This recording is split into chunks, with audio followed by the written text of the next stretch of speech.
Bonjour à tous, nous sommes le 6 mai 2020 à Marseille en confinement. Et je voulais vous dire, avant de commencer la vidéo, que je suis assez satisfait puisque je me suis battu pour trouver des hôtes, des clients dans cet appartement à la gare Saint-Charles, que vous connaissez parce que j'ai fait des tonnes de vidéos. Voilà, donc cet appartement, j'ai réussi à trouver une clientèle de déplacement professionnel. J'étais en concurrence avec pas mal enfin, soit des hôtels ou soit des personnes qui louent en Airbnb. Et je crois que ce qui a remporté l'affaire, hormis professionnalisme, enfin, ce que je leur ai vendu concrètement, c'est la sécurité par rapport au protocole sanitaire. Je crois que c'est ça qui a fait mouche. Bon, ça, il faudra regarder une de mes autres vidéos. Alors, cette vidéo, c'était pour vous parler de ce que je pense d'Airbnb. Entre parenthèses, je ne sais pas si vous avez vu aux informations, Airbnb a licencié un quart de son personnel dans le monde entier. Bon, c'est pas du tout inquiétant, hein. De toute façon, je m'en fais pas du tout pour eux. Enfin, je veux dire pour Airbnb, pour le personnel, ça c'est autre chose. Euh, alors peut-être qu'Airbnb axe un peu trop son business model par rapport à une clientèle de vacanciers et peut-être pas assez par rapport aux autres clients qui sont négligés. Bon, alors pour pas trop m'écarter, moi comme vous le savez ou comme vous le savez pas, je ne suis pas Airbnb, même si j'utilise, comme tout le monde, souvent leur nom ou leur logo dans ma communication. Tout le monde le fait. Pourquoi? Parce que Airbnb, c'est plus qu'une marque, c'est vraiment une institution, c'est dans les mœurs. On ne dit pas, c'est comme Uber, quoi. Je prends un Uber, je prends un Airbnb. Voilà. Donc moi, pour rappel, je suis quelqu'un qui est très expérimenté et fidèle en Airbnb, parce que je connais Airbnb depuis 2011. J'avais démarré avec la création d'une ferme à l'époque éco-responsable. C'est là que j'ai tout appris et compris du système Airbnb qui n'a pas beaucoup changé depuis 10 ans, hein. Donc je connais ça par cœur. Voilà. Alors donc, ce qui se passe, c'est que tous les produits que je gère, je les mets tous par défaut sur Airbnb. Donc là, je précise que la location, les clients que j'ai trouvés là pour 3 mois, c'est pas par Airbnb. Je les ai trouvés personnellement. Bon. Donc, mais pour revenir à nos moutons, moi j'aime beaucoup Airbnb pour des raisons extrêmement concrètes. Euh, Donc, oui, c'est ce que je vous disais. Donc, Airbnb, c'est pas uniquement des vacanciers, c'est aussi une clientèle professionnelle, familiale, raisons diverses, et actuellement beaucoup sanitaire. Et ça, souvent, c'est occulté par tout le monde. Donc, moi, si vous voulez, je loue souvent en direct par d'autres supports, notamment. Il y a plein de supports, il y a Britel, il y a Le Bon Coin, il y a PAP Vacances, il y a Se Loger Vacances, il y a Booking, il y a HomeAway, etc., etc. Il y en a des tonnes, des tonnes, des tonnes. Donc moi, si vous voulez, la raison principale pourquoi je choisis Airbnb, c'est que Airbnb, c'est un réflexe, c'est une institution, tout le monde y va. Voilà. Mais c'est pas uniquement ça. Alors ce que je vais faire, c'est plus simple, c'est pour vous expliquer. Je vais faire une sorte de petit tableau récapitulatif, exhaustif, avec le côté positif, le côté négatif, ce que j'aime pas. Côté négatif, au niveau d'Airbnb, l'image. L'image, autant elle est très très bonne chez les voyageurs. Les voyageurs, ils y vont la fleur au fusil. Moi, c'est régulier que des personnes, des Américains, enfin, pas actuellement évidemment, mais font 10 000 km et puis ils arrivent.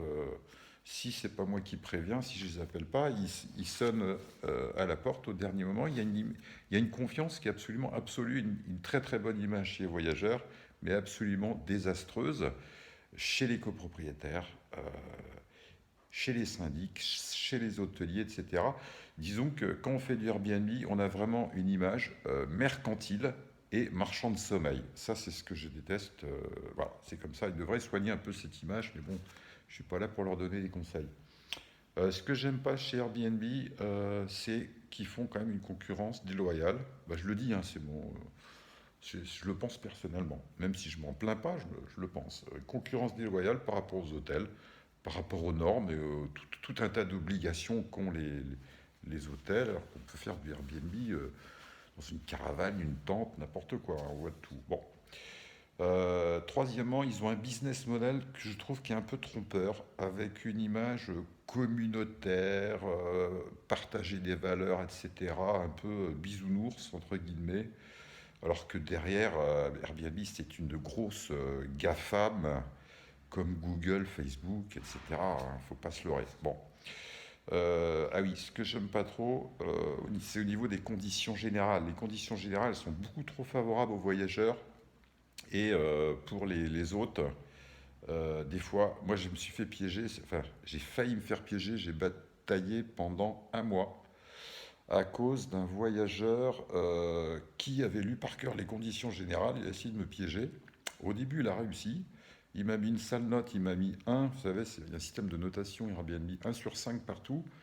Et puis, il m'a mis des insultes carrément en public. Et j'ai dû batailler avec le service juridique d'Airbnb pendant un mois pour qu'il m'enlève. Bon, c'était quelqu'un de chicanier, voilà, qui a profité, qui était un juriste, vraisemblablement, puisqu'il était assez costaud, je trouve. Et bon, il a essayé de me piéger, il n'a pas réussi. Donc voilà, c'est ça que j'aime pas chez Airbnb, c'est que c'est toujours le voyageur, le gentil, et c'est toujours l'autre, le méchant. Qu'est-ce que j'aime chez Airbnb? Alors, je me répète, hein, c'est une institution, c'est un réflexe, c'est une révolution, on peut dire ça comme ça. Bon. Au niveau informatique, c'est vraiment un outil exceptionnel. Et ils ont des algorithmes qui sont très bons, c'est simple d'utilisation, c'est intuitif, c'est exhaustif, c'est ergonomique, vraiment, c'est du très très bon boulot.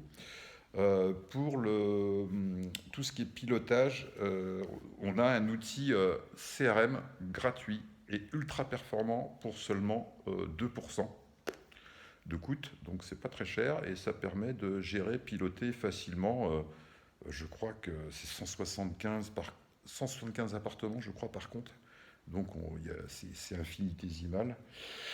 Je crois. Quatrièmement, alors la sécurité, c'est vraiment la force numéro un d'Airbnb, et ce pour tout le monde, pour les voyageurs, pour les autres, et pour les gestionnaires, administrateurs de biens, également comme moi. Bon, j'ai plein d'exemples.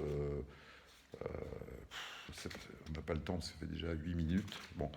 Cinquièmement, les assurances. Ils ont des assurances qui sont très, très, très, très, très costauds, sauf le Covid, j'en ai déjà parlé. Mais je conseille quand même de doubler un petit peu ça, de se rapprocher de son assurance, multirisque habitation notamment, etc. Et aussi de garder un maximum de preuves, de photos, de factures, etc. Parce que Airbnb, ils remboursent, mais il leur faut des papiers. Voilà. Sixièmement, ils ont un SAV qui est très très très très très bon. Moindre problème. Par exemple, je donne juste un exemple. C'était cet été, j'avais des clients asiatiques très sympathiques, etc. Et bon, ils ont oublié leur Mac, enfin leur ordinateur, peu importe la marque. Bon, je les ai contactés. Voilà, non, c'était pas des asiatiques, pardon, c'était des Américains. Et donc je leur ai dit, écoute, il n'y a pas de problème, je te renvoie ton Mac à Washington. Donc je lui envoie son Mac à Washington, ça me coûte 50 euros. Et après, je lui demande de me rembourser 50 euros, parce que c'est bien fait sur Airbnb, c'est le voyageur qui rembourse directement. Et là, il ne m'a jamais remboursé. Voilà, j'ai contacté le SAV Airbnb 3 jours après, ou 4 jours, je ne sais plus, peu importe. J'étais remboursé. Voilà, donc ça, ils sont vraiment très forts. Moi, j'ai déjà eu des problèmes avec des clients. C'est déjà arrivé. Ou alors des gros stress. J'ai déjà fait des vidéos par rapport à ça. Des fois, certaines locations en direct. Je ne cite pas, mais par exemple, si je cite, allez, Le Bon Coin, j'ai rien contre eux. Mais le jour où vous avez un problème, vous regardez un petit peu leurs assurances, leurs conditions, etc. Ils vous envoient vers Europe Assistance. Bon, en fait, ça veut dire que la messe, elle est dite. Ça veut dire tu te démerdes. Voilà, donc avec Airbnb, c'est que moi quand je loue, je suis hyper rassuré. J'ai pas besoin de me blinder comme j'ai fait là pour cet appartement, avec des tonnes et des tonnes et des tonnes de contrats.